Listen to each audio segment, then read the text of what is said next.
Hey guys, good morning. Happy Monday.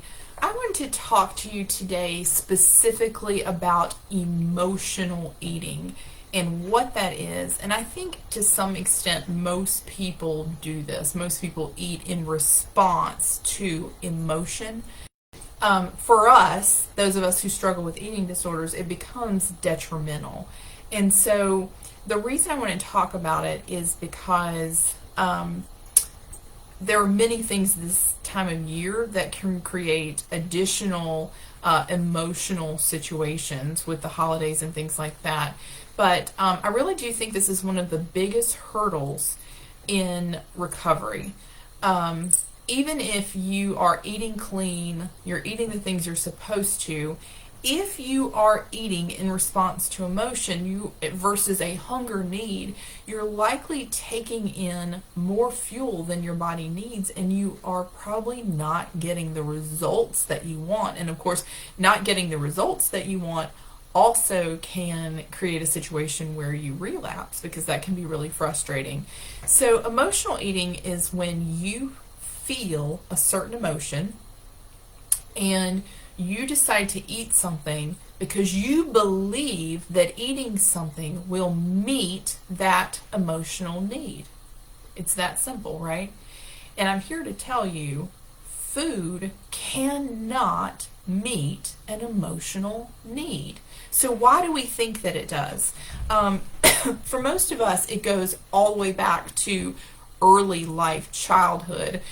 Maybe when you hurt yourself and you went to your mom or your grandmom or whatever and you said, I'm hurt.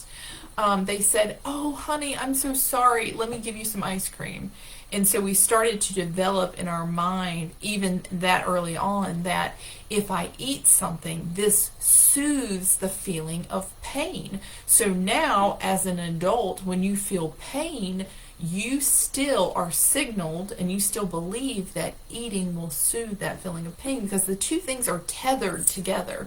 And so there are obviously a million different emotions. I think some of the top ones are fear, anxiety, loneliness, sadness, excitement. You know, we don't always, it's not always just negative emotions that cause us to eat, but they all have the same hold on us when we struggle with emotional eating, and that is we believe that food will somehow feed the need that we have in that moment.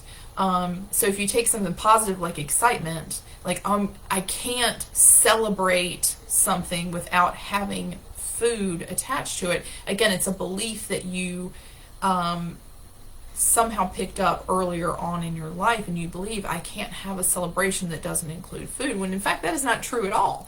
We can celebrate in a million different ways that doesn't have food. I like to use the example of a wedding, right? So people are like, I can't go to a wedding and not eat cake, and I always pull them back to, like, why are you going to the wedding?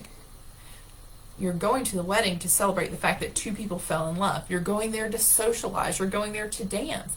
Food is a prop. The food, the cake at that wedding is not the reason that you're going. It does not eating the cake does not negate the thing that you are celebrating and the emotions that come with that. And so I really, I would challenge you today to really think about, what are the emotional needs that you think food is fixing?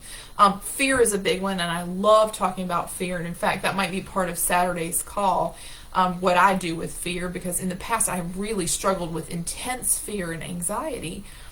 And one of the things that I believed was, if fear is rising up in me, if I can eat something, it'll push it down so I can breathe.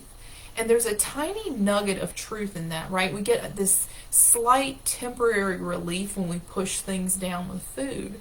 The problem is it doesn't actually resolve the fear. The fear is still there. It just distracts us for a few minutes. And again, the problem with that is the fear rises back up. And then what do we need to do? We need to eat again to push it back down, and it becomes this cycle. So it never actually fixes the fear. It doesn't address the emotion. It doesn't again, loneliness. People are like, oh, I'm lonely. What am I going to do? Or I'm bored, and I go and I walk around and I find something to eat, and it distracts me from my loneliness. It distracts me from my boredness, but it doesn't fix the actual problem because it doesn't meet the actual need. So what I am challenging you with today is for you to really start to make a list of times when you emotionally eat. I'd love for you to share. You can comment on this video and really talk about what are the top times that you emotionally eat. And then I want you to think about, so if I emotionally eat when I'm lonely, it's because I believe that food is going to fix my loneliness. But guess what? It doesn't meet my actual need. What does meet your actual need when you're lonely? Connection. Remember I said connection's the opposite of addiction? Well, when you're lonely, the only thing that will fix your loneliness, not eating, is connecting with another human being, texting, calling, coming and being part of a group and interacting.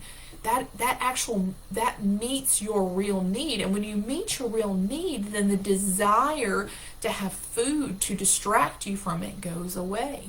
So it's about first recognizing when are the times that you are vulnerable to emotional eating, and then second, how do I meet that real need that I have? Tiredness is a big one. People say, I'm so tired, if I just eat something I'll feel better. It's not true. When you eat, it makes you more tired. How do I meet the need of tiredness? I rest. Only rest can fix tiredness. And so I really want you to think deeply about this. Make your list, write it down. And again, I'd love if you shared here in the group. It's really important to share. But when we eat emotionally, it's because we believe that food is going to fix our emotional needs. And in fact, it cannot do that. The only thing that food can fix is a nutritional need, a hunger, an actual physical need for fuel. That's the only thing it can fix. It can distract us for a minute, but unfortunately, we can get a little bit of soothing because it distracts us for a minute, but it comes with consequences. It comes with the consequence of feeling guilty because we know we ate when we weren't hungry. It comes with the consequence of potentially weight gain and things like that. So it's really, really important for you to start to understand your emotional triggers.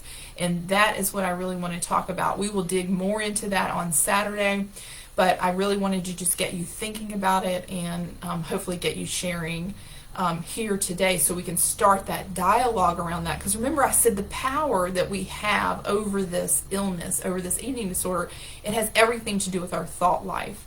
And if I believe that food is going to meet my emotional needs, I will continue to use food to meet my emotional needs.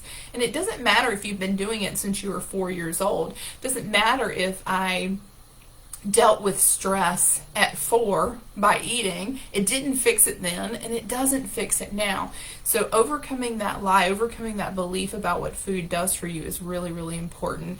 I am super curious to hear what you guys have to say and what your emotional triggers are, and I'm really open to talking about that. So feel free to ask questions, to speak up. Again, if you want to do it in comments on this video, that would be a really good place, I think, but you can make a separate post as well. So anyway, just wanted to check in with y'all this morning and let you know what was on my mind. And I really think this is a big step moving forward when we talk about overcoming emotional eating. First, identifying when do we emotionally eat. So hope y'all have a great day, and I will talk to you soon. Thanks a lot.